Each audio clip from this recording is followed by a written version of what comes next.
2500 થી વધુ રજવાતી ગણેશજીની અર્ધવિસર્જિત મૂર્તિઓનું પુનઃ વિસર્જન। સાંસ્કૃતિક રક્ષા સમિતિ સંચાલિત શ્રી માધવ ગૌશાળા અને એનિમલ હોસ્ટેલના 200 થી વધુ ગૌસેવકો દ્વારા આજરોજ સુરતના ડિંડોલી, ખરવાસા, જલથાણ, પર્વત પાટિયા જેવા અલગ અલગ વિસ્તારોમાં આવેલ નહેરમાંથી અર્ધવિસર્જિત રજવાતી પીઓપીની બનેલી ગણેશજીની 2500 થી વધુ ગણેશજીની પ્રતિમાઓને બહાર કાઢી હજીરા ખાતે દરિયામાં પુનઃ વિસર્જન કરવામાં આવ્યું હતું।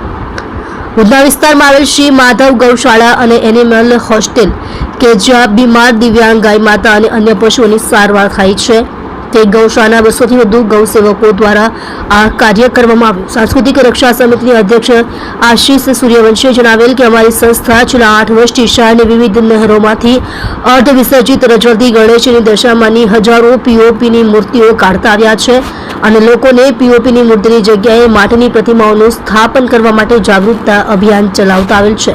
10 દિવસની ભક્તિ બાદ ભક્તો દ્વારા આ પ્રકારે દેવી દેવતાની પ્રતિમાઓને ગંદા પાણીમાં વિસર્જન કરી હિન્દુ ધર્મની લાગણી દુભાવે તેવા દ્રશ્યો પ્રદર્શિત થાય છે।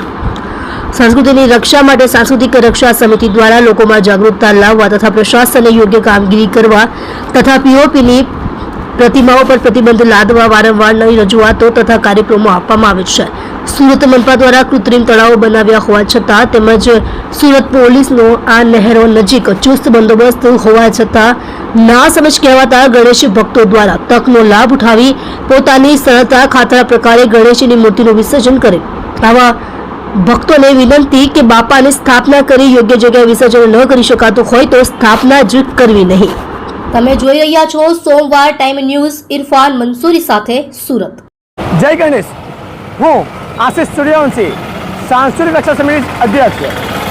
સાંસ્કૃતિક રક્ષા સમિતિ સંચાલિત શ્રી માધવ ગૌશાળા એન્ડ એનિમલ હોસ્ટેલ દ્વારા છેલ્લા 8 વર્ષથી શ્રી ગણેશજીની પ્રતિમાઓનું શહેરના વિવિધ કેનાલોમાંથી બહાર કાઢવામાં આવે છે।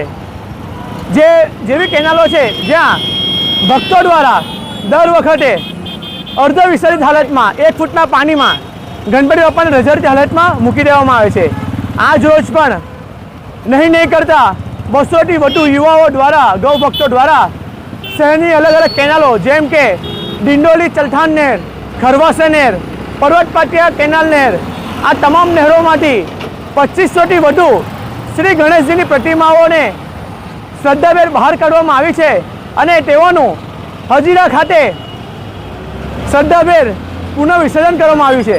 હું તમામ ગણેશ ભક્તોને વિનંતી કરવા માગું છું કે આવનારા દિવસોમાં હું આપ સૌને વિનંતી કરું છું કે આપણે પીઓપીની મૂર્તિ બેસાડીશું નહીં, કારણ કે આપણે જે તમામ મૂર્તિઓ પીઓપીની જે આપણે બેસાડી નહેરોમાં વિસર્જન કરીએ છીએ તે મૂર્તિઓ પીગળતી નથી અને આપણે એવા ગંદા પાણીમાં મૂર્તિ વિસર્જન કરીએ જેથી આપણી ધર્મનું આસ્થાનું મજાકે ઉડે છે। હું તમામ ગણેશ ભક્તોને વિનંતી કરું છું કે આવનારા દિવસમાં આવું કોઈ પણ કૃત્ય કરીશું નહીં અને માટીની મૂર્તિ લાવીશું અને આપણા ઘર અંગે વિસર્જન કરીશું। સુરત મહાનગરપાલિકા દ્વારા શહેરમાં અલગ વિવિધ સ્તર ઉપર કૃત્રિમ તળાવ બનાવવામાં આવ્યા હતા, પણ ના સમજ ગણેશ ભક્તો દ્વારા શહેરની આવી અલગ અલગ નહેરોમાં શ્રી ગણેશજીની પ્રતિમાઓને અર્ધ વિસર્જિત હાલતમાં મૂકવામાં આવી હતી। જય શ્રી રામ, જય ગૌ માતા।